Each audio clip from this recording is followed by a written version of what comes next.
রাজধানীর নয়াপল্টন এলাকায় স্কুলে শিশু নির্যাতনের ঘটনায় স্কুলের ব্যবস্থাপক পবিত্র কুমার বড়ুয়াকে গ্রেপ্তার করেছে পুলিশ।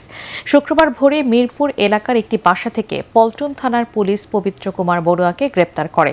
তিনি শারমিন একাডেমির প্রতিষ্ঠাতা স্কুলের প্রধান শিক্ষক শারমিন জাহানের স্বামী। এর আগে গত 18 জানুয়ারি নয়াপল্টন এলাকার এই প্রতিষ্ঠানটির অফিস কক্ষে 4 বছর বয়সী এক শিশু শিক্ষার্থীকে নির্যাতন করার ভিডিও ভাইরাল হয়। পুলিশ জানান, এই ঘটনার আসামি শারমিন জাহানকে গ্রেপ্তারে অভিযান চলছে।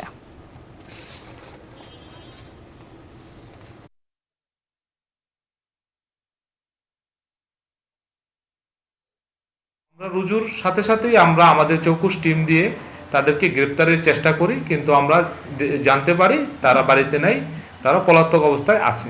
পরবর্তীতে তথ্য প্রযুক্তি এবং অন্যান্য সোর্স এর সহায়তায় ভোর রাতে এই ঘটনা যে মূল হোতা 1 নং আসামি পবিত্র কুমার বড়ুয়াকে আমরা মিরপুর থেকে আটক করতে সমর্থ হই।